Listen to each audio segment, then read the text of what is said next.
Welcome to the Deep Dive, where we unpack complex ideas and pull out the most important insights from the sources you share with us.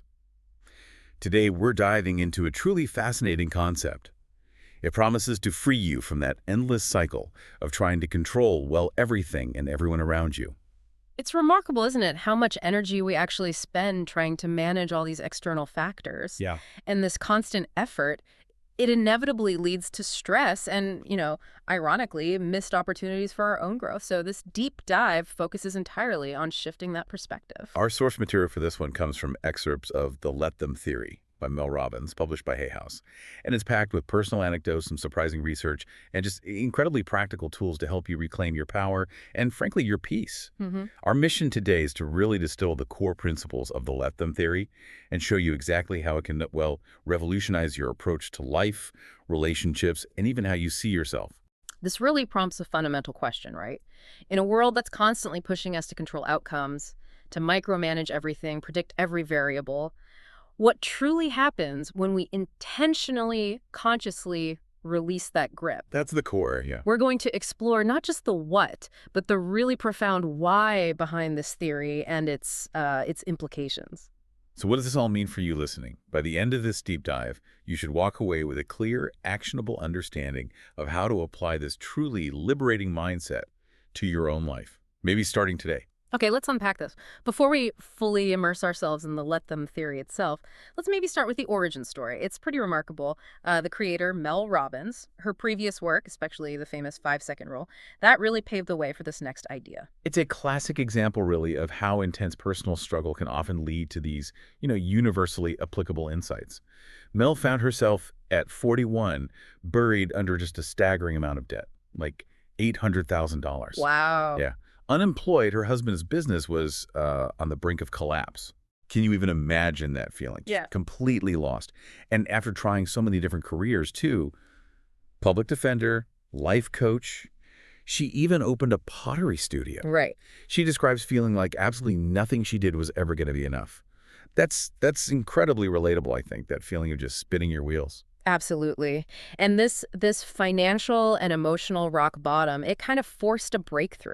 It led her to invent the 5-second rule, that simple 5, 4, 3, 2, 1 countdown. Right. She started using it to literally force herself to take these small, almost painful actions, getting out of bed, not working for a job, even just opening the mail, the bills. Oh. Yeah, it was grueling, a step-by-step process, day by day, but it worked. She slowly, painstakingly got her life and career back on track. And what's truly fascinating here is that she was initially reluctant to even share this, mostly because she didn't even understand why it worked for her. Right, she hadn't intellectualized it yet. Exactly. But then, during an anxiety attack on stage, this was at one of the very first TEDx conferences, she just blurted it out. She was convinced it was the worst moment of her life. And that accidental disclosure, it led to one of the most watched TEDx talks ever. Incredible. The 5-second rule just went viral globally. People started sharing these incredible stories of profound life changes, losing weight, getting sober, launching businesses, even preventing suicide. Doctors, psychologists, they were using it clinically for PTSD, OCD, depression. So it clearly wasn't just her solution, right? It was this universal tool for activation, for motivation. And this decade-long journey of small, consistent action, often taken while she felt completely unmotivated or terrified, it ultimately taught her that change isn't glamorous. Not at all. It's grueling. It's not about being special or lucky. It's about finding tools that actually work and then, crucially, using them consistently. And that brings us perfectly to the let them theory. So what exactly are these two powerful words, let them, and how do they kind of build on her prior work? Well, if we connect this to the bigger picture, it's really about a fundamental shift, a radical shift almost, in where we place control. The theory states that by simply saying let them, you free yourself from the opinions, the drama, the judgment of others. Okay. And it frees you from that utterly exhausting cycle of trying to manage everything and everyone around you. It's about protecting your invaluable time and energy to focus on what truly matters to you. That sounds incredibly liberating, but I can imagine for many it might also feel, I don't know, intensely selfish or even counterintuitive if you care about people. Yeah. How does she address that pushback, that fear that letting them means not caring? That's a really crucial point. Mel emphasizes that the core idea is actually let them plus let me. Yeah. The problem isn't you when you struggle to change or feel overwhelmed. It's the power you unknowingly, automatically give away to other people. We instinctively try to control how others feel or react, usually out of fear, right? Fear of exclusion, not being liked, or just things falling apart. Let them creates the space for let me. She gives a great example of this, I remember, with her son, Oakley's prom night. Yes. She describes this overwhelming impulse to micromanage absolutely everything. The corsage, the dinner plans, 20 kids in black tie heading to a tiny taco place in a downpour. Exactly. It's so relatable, that urge to control the perfect moment. Totally. And her daughter Kendall's simple advice, Mom, let them, was the absolute breakthrough. Let them get soaked, let their brand new sneakers get ruined, let them eat tacos before prom. It wasn't her prom. It wasn't her prom to control, it was theirs. This anecdote just perfectly illustrates releasing that unnecessary control and the sheer relief that comes with it. And the effect, she says, was almost immediate. She watched them run into the rain, mud splashing everywhere, and instead of stressing, she thought it was kind of cute. Right. That's a powerful, almost instantaneous shift in perspective. And this raises an important question for you, the listener. Where do you unknowingly give away your power? The seesaw analogy she uses is key here. When you tell yourself you did something wrong or you feel insecure, you automatically give others power and you sink down. But when you say let them, you literally push off the ground, you shift that dynamic and you rise. It immediately creates mental and emotional space. So it's not just about what you don't control, but also what you do take responsibility for. The let me part sounds absolutely crucial. It is. Let me stop expecting other people to always include me. Let me take responsibility for what I want in life. She realized her own lack of effort in friendships had actually contributed to feeling excluded. That's a huge moment of self-awareness. Huge. So this deep dive isn't just theory, and that's what I love about it. It's about intensely practical application. Let's explore how this applies to some of our most common everyday stressors. Yeah, okay. So one of the most common challenges is just dealing with stress and external circumstances that are simply beyond our control. Mel highlights that your reaction to stress is automatic. It's a primal response that can hijack your prefrontal cortex, pushing your brain straight into survival mode. Like her example of the coughing passenger on a plane. You absolutely cannot control their cough. Nope. But you can control your response to it. Right. Focusing on what you can't control makes you stressed, powerless.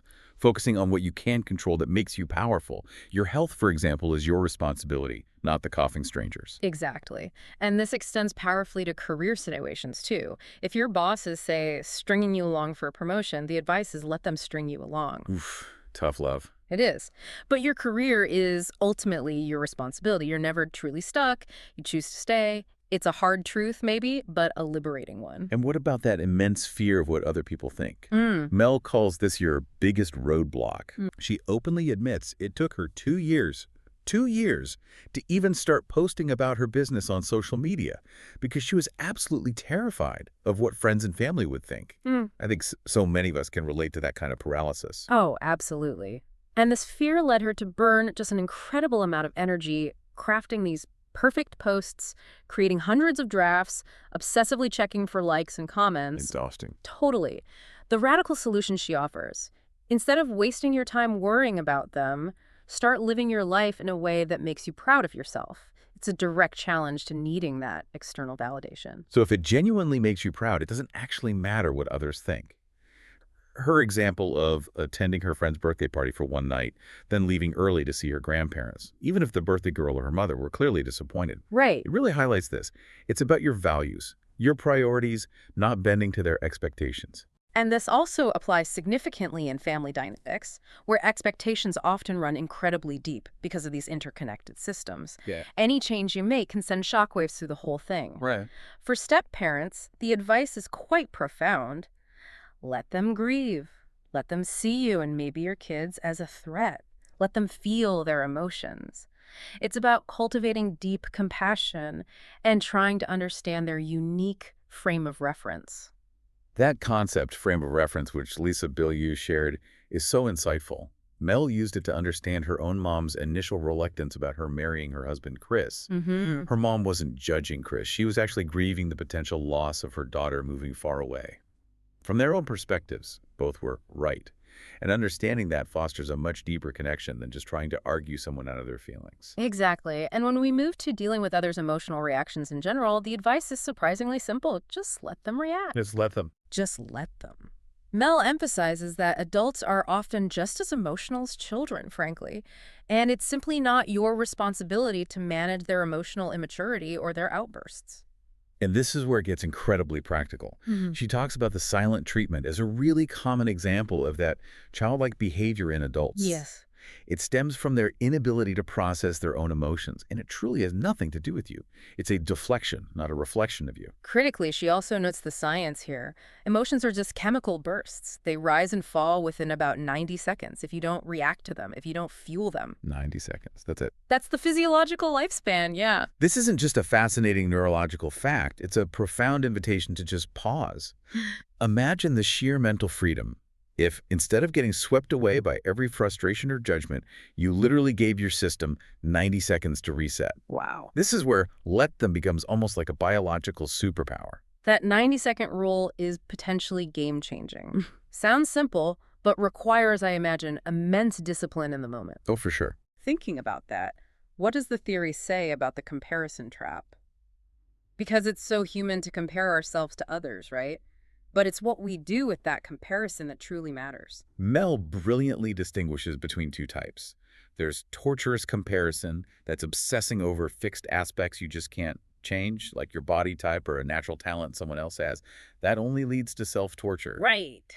Fruitless. And then there's teaching comparison. Okay, like her daughter Sawyer struggles comparing herself to her sister Kendall. The message there is clear.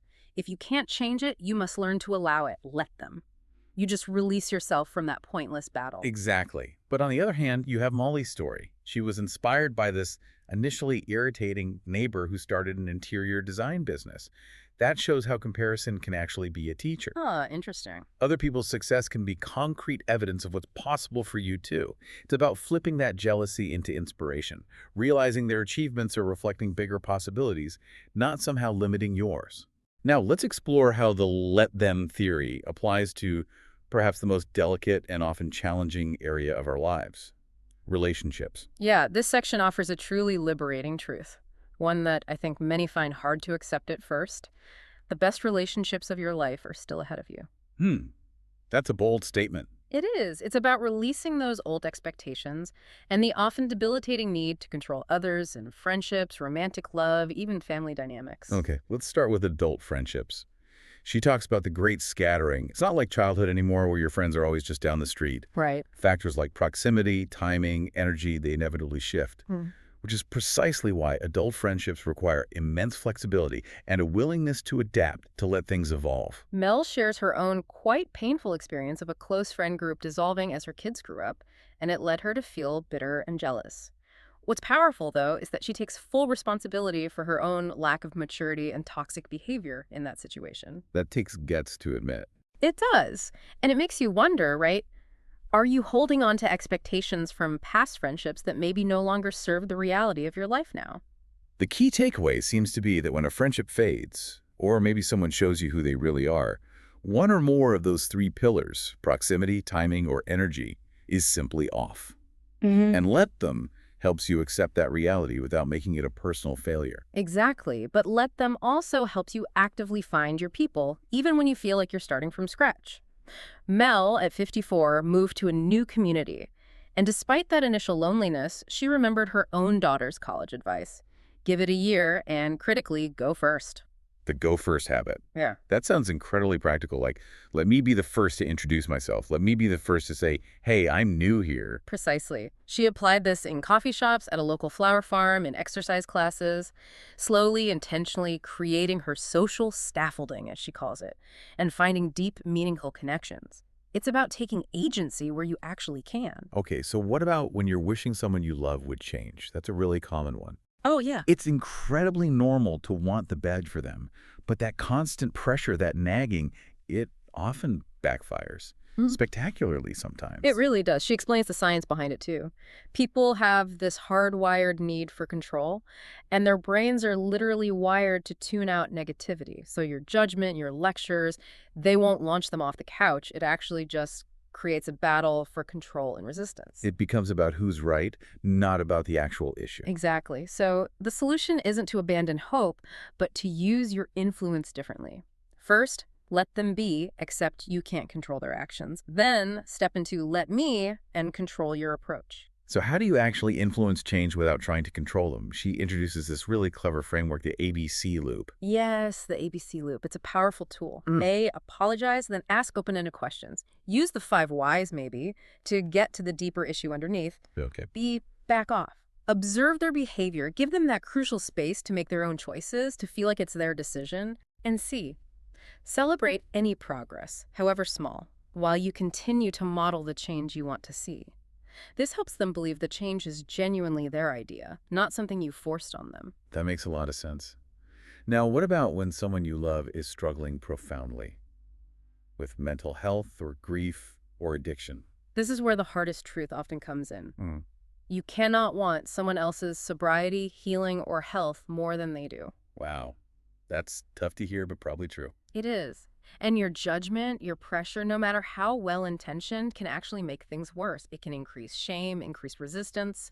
So the core principle here is to let them struggle enough so they can truly learn from life's natural consequences. Within reason, yes. It's about allowing consequences to be the teacher, rather than constantly rescuing them. She gives the example of her daughter's anxiety enabling the avoidance actually made it worse long-term. Or Chris's brother refusing him a loan, which ultimately forced Chris to figure out how to rescue himself from debt. It's a very tough distinction, but a vital one. But just to be clear, this absolutely doesn't mean withholding all support or abandoning them, right? No, not at all. Mel describes her own experience with postpartum depression. Friends and family showed up without being asked, cleaning, providing company, gently getting her out of the house. The critical distinction is between bailing someone out of consequences versus truly supporting their healing journey without taking over their agency. Okay, that's a really important nuance. And finally, finding love. Dating is notoriously tough these days. Apps can make it feel like an endless, confusing game. But the theory encourages you to be yourself, be clear about what you want, and importantly, be choosy. Yeah, the advice here is brutally honest, and it's something I think we all probably need to hear sometimes. If they like you, you'll know. If they don't, you'll be confused. Simple but true. Let them not text you back. Let them send mixed signals. The let them part makes it surprisingly easy to see the truth in their behavior, in their actions, or lack thereof. The let me part is the hard one, accepting you're not a priority for them and deciding to move on. And if you're already in a relationship, and these issues persist despite trying something like the ABC loop, you eventually reach what she calls the deal-breaker decision. Right. D, decide. Can you genuinely live with this issue long term? And E, either end the relationship or truly end the complaining about it. It really forces accountability on your own choice. It does. And Mel points out that, look, a staggering 69% of relationship problems are actually unresolvable. That's according to Drs. John and Julie Gottman's extensive research. 69%. Wow. Yeah. Sometimes, even if you both desperately want it to work, fundamental compatibility issues just mean it won't. Her example, your partner is moving to London, with or without you. That's a stark let them. Then the power shifts to let me make my choice. And heartbreak. It's without a doubt one of the hardest experiences we face. The theory doesn't magically remove the pain, obviously, No. but it provides a framework to navigate it with more self-compassion, maybe. Yeah. Let me grieve. Let me cry in my bed for days. It gives you permission to actually feel it. Exactly. And then it provides practical steps to move forward. Research suggests about 30 days of no contact helps begin unlearning those relational patterns, and practical steps. Refresh your bedroom space, reach out to your support network, actively fill your calendar with new experiences, pick a new challenge for yourself. And ask yourself this powerful question. How would you spend your single time right now if you knew for a fact the love of your life was literally just around the corner? It shifts focus to proactive healing and growth. This whole deep dive, it really reveals a truly transformative philosophy, doesn't it? Yeah. Think of it like the sky. You can't control the weather, right? The clouds, the storms, the sunshine, this can do what it does. But you can control how you prepare, how you dress, how you choose to navigate whatever's happening up there. That metaphor beautifully highlights the core of the let them theory. You are responsible for your own happiness, for the energy you bring, how you show up in the world, the work you do. Nobody owes you anything, but you owe yourself everything. Now, this won't be easy. Let's be real. You won't magically get everything you've ever wanted the second you start saying let them. Definitely not. But the very moment you truly decide to take your power back, you're stepping into your powerful let me era. It's about choosing, consciously choosing to let me get started. Let me take a risk. Let me be honest about what I truly want. Let me create a life that makes me proud. So wrapping up, what stands out most to you from this deep dive? This theory powerfully challenges us to really focus on what's within our direct sphere of influence. Maybe consider this. How might applying the let them theory, even just in one small area, free up enough mental space and emotional energy for you to finally pursue a dream you've been putting off, simply because you were too busy trying to control everyone and everything else? Something to think about.